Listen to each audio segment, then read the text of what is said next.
I may well have fallen into the double game week trap, but as we always do, we've got double game week 25 and game week 26 coming up to plan for. So let's get into my team selection, captaincy shout, and how my team will line up for game week 25.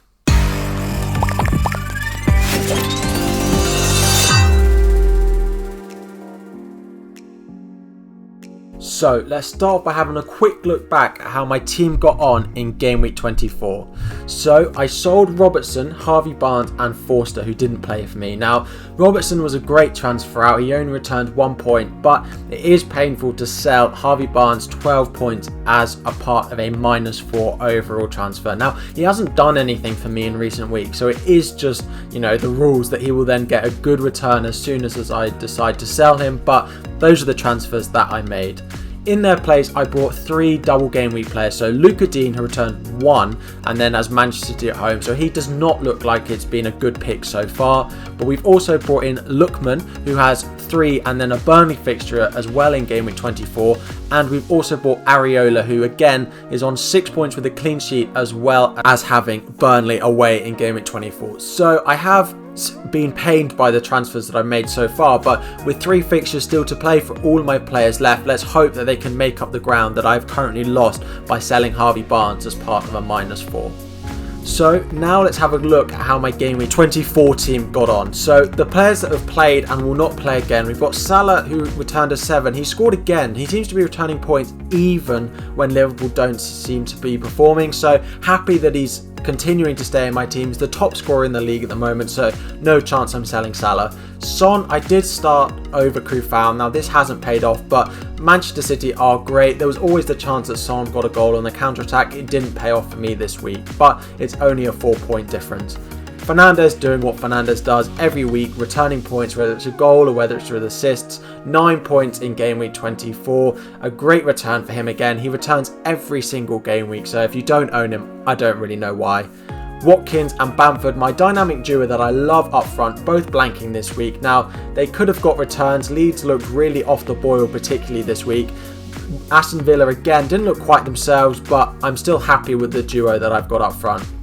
Now we add in the 6 players that I've got to play again in game week 24. So the 3 we've already seen, Areola with his clean sheet and then Burnley, Dean with his 1 and then Manchester City, and then Lookman, who has 3 points, and then Burnley again in game week 24.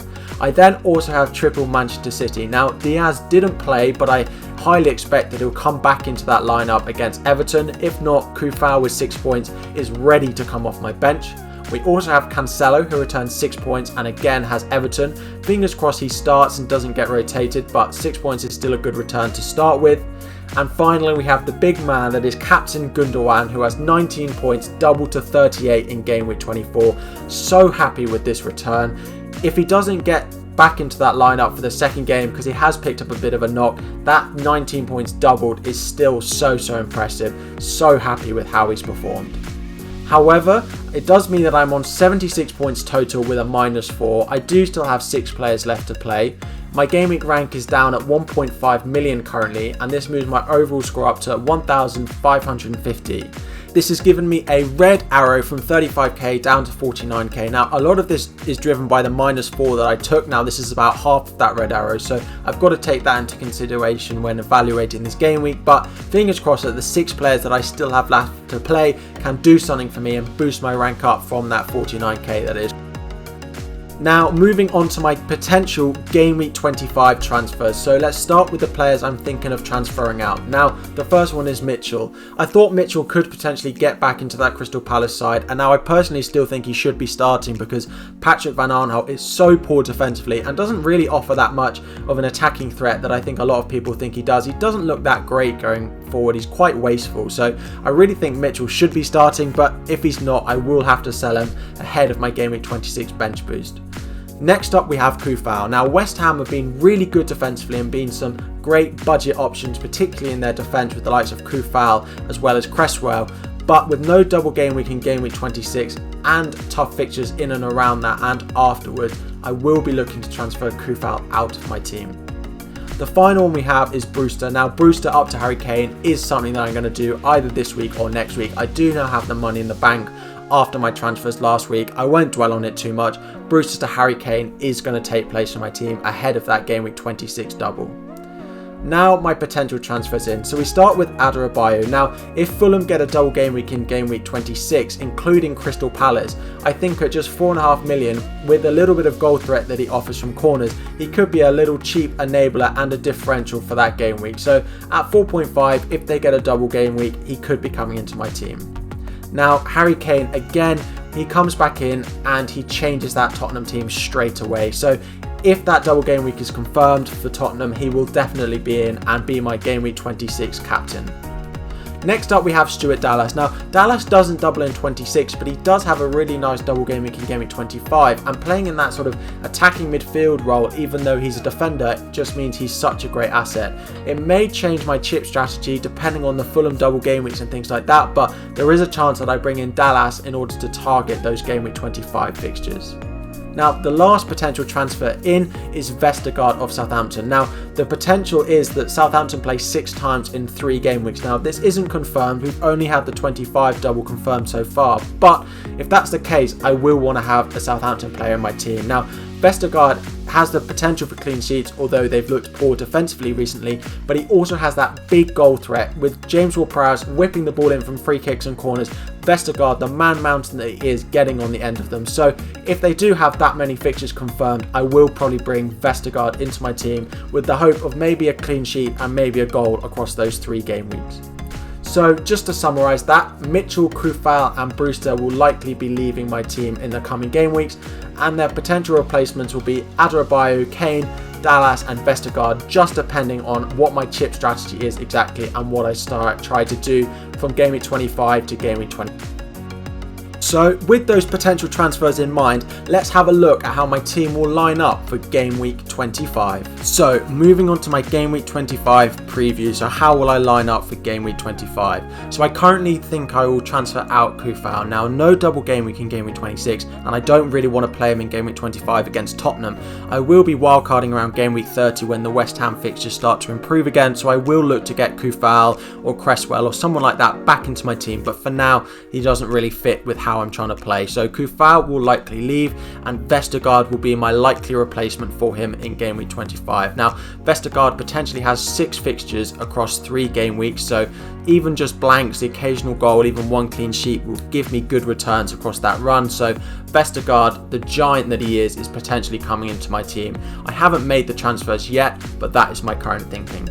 So this means that I will line up with Areola in goal. Now I do have Martinez as well, but I cannot turn down that Sheffield United at home fixture that Fulham do have in Game Week 25. So Martinez against Leicester will be on my bench.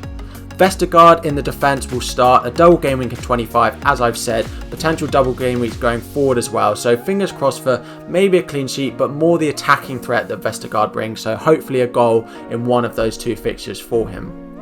Elsewhere in my team, I then have triple Manchester City against Arsenal away. Now, I will be starting all 3 of them. Fingers crossed they all do play. Arsenal looked better this weekend actually, but we know Manchester City control games so well. Gundogan has looked so good, so has Diaz and Cancelo, so I will be starting all 3 of my Manchester City players in Game Week 25. Elsewhere in my midfield, we've got Salah and Son. Now Salah, Everton at home, a good enough fixture. Salah seems to be returning points even when Liverpool don't look great. Everton have looked a bit suspect defensively in recent weeks, so fingers crossed for some returns from Salah there. And Son away at West Ham. Now this will be quite an interesting London derby actually, because I suppose Tottenham are expected to win, but West Ham are definitely the team more on form than Tottenham are at the moment. But with the return of Harry Kane, there's always potential for returns and a Tottenham win, so let's see how that one plays out. Elsewhere in my midfield, we've got Bruno with Newcastle at home and Lookman with Sheffield United at home. 2 great fixtures for my final 2 midfielders. Bruno does what he does best, just ticking along nicely. He returns points almost every week, so if you don't own him, I don't quite know how. Get him in your teams. I'm so happy that I've still got him. And Lookman with a great fixture against Sheffield United. They've shown bits of improved form, but I definitely fancy Lookman and Fulham to get something out of this game. So into the forward line we go. We've got Watkins with Leicester at home. Of course, Watkins will continue to stay in my team. Aston Villa didn't look great in the recent Game week and Leicester have looked quite good defensively, but there's no way that I'm benching Watkins on the form that he has been in. The second striker is Bamford, who has Wolves and Southampton, so a double game week for Leeds and Southampton in game week 25. So Bamford, very happy that I own him, and he'll be leading the line for me in game week 25. This does mean that I'm leaving Martinez as well as Luca Dean on my bench, but I definitely think the players that I'm starting have better fixtures and so a higher chance of returning points in game week 25. So in terms of captaincy, I am putting my captain's armband on Patrick Bamford. I know the likes of Bruno has a much better fixture against Newcastle, but I cannot turn down the form that Bamford and Leeds have shown in recent game weeks. Bamford and Leeds in particular seem to have one good game week and one bad game week, so I don't particularly like captaining him in a single game week, but across 2 game weeks you'd hope that Bamford gets something in at least one of these 2 games. My vice captain is on Bruno Fernandes. Now, if I do bring on Vestergaard, I will have a second double game week player, but there's no chance that I'm not having my vice captaincy on Bruno Fernandes, who has Newcastle in game week 25. So that is how I plan on lining up. Captaincy on Patrick Bamford. Let's go game week 25. So that's all we've got time for in this video, guys. Good luck in game week 25. I hope you have enjoyed. If you have, please make sure to like this video and subscribe to the channel. Completely free and easy way for you guys to support me and the channel, help it grow. We will be back with more videos and live streams ahead of the game week 25 deadline. I hope to see you all there, but see you all